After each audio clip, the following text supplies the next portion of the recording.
Hello War Thunder, and welcome aboard the MiG-19S. This is a bit of a peculiar plane.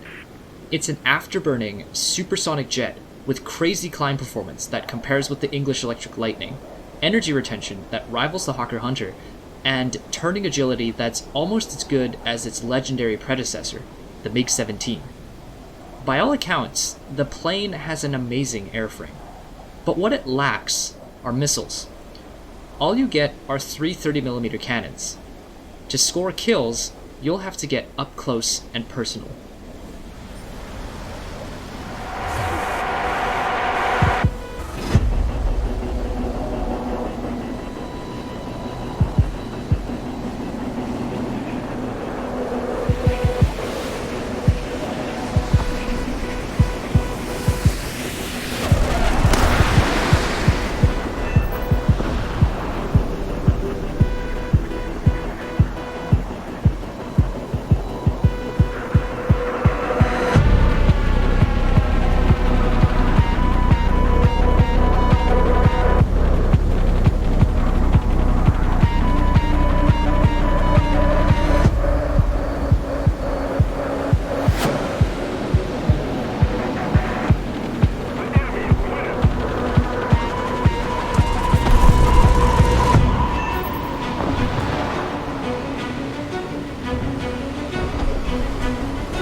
The MiG-19S was actually my introduction to supersonic jet combat.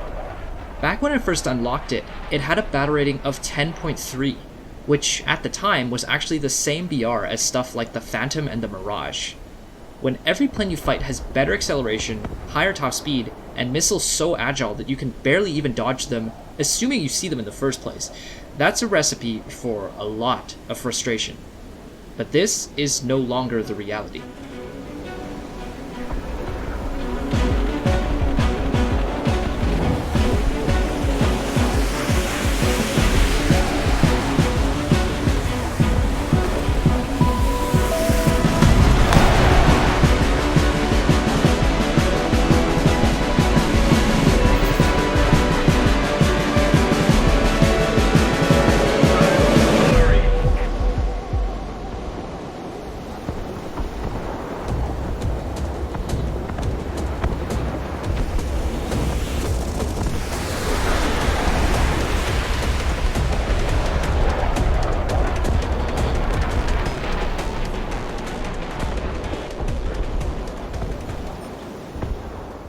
See, eventually the MiG-19 got moved down to 10.0, and the top jets got moved up to 10.7.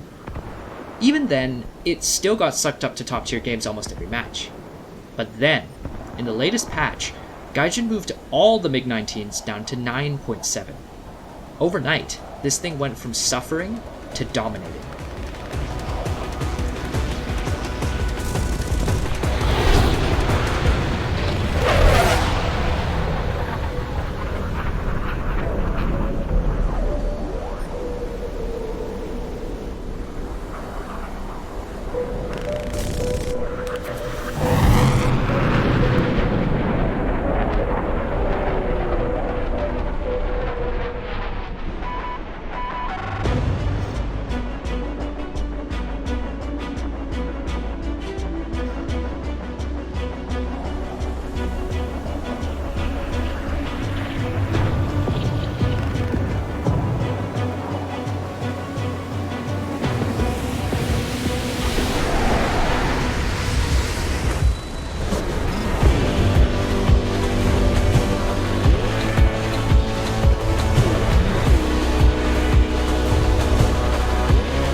Now, my crap aim aside, the skirmish really showed the strengths and weaknesses of how the MiG-19 flies. It definitely feels like a very heavy aircraft, and doesn't respond immediately to your controls. At low speeds, it turns pretty poorly, and at high speeds above 900 km per hour, it does lock up. But in between those limits, this thing really turns very well. So well that the pilot's G-tolerance limits the turning performance much more than the plane itself does. This thing also keeps its energy extremely well, because unlike delta wings like the MiG-21, it doesn't bleed nearly as much speed in an extended turning engagement. Also, its acceleration is absolutely insane. You don't have to worry about slowing yourself down with air brakes to get a better shot, because those afterburners will get you right back up to speed in no time. If you can force the enemy into an extended energy fight, you'll come out on top very quickly. All in all, the only thing limiting the MiG-19S's potential right now is its low ammunition load. If I could carry the same amount of ammo as, say, a Hawk or Hunter, this thing would be completely broken. As it stands currently, I think it fills a bit of the same niche as the English Electric Lightning, something that flies fast and hits fast, but requires a patient hand to make the most of. Should it be at 9.7? Definitely not, and neither should the Lightning. But until Gaijin decides to raise the max battle rating and decompress jet tier entirely, I think the MiG-19S is much more at home here than it was getting clubbed at top tier. Like the Lightning, it's definitely good, but not unstoppable. And now with the early sabers at 8.3 instead of 8.7, at least I won't feel bad clubbing A5s. Honestly, it feels good to have something that can hard counter the Harriers and A7Ds on the NATO side. The ending of this particular game is a bit of an odd one. It's me and this MiG-19 PT versus two Japanese F-40 Sabres. Should be an easy win, but things don't go as planned. I'll be honest, I panicked a little. I'll let the rest of the footage speak for itself.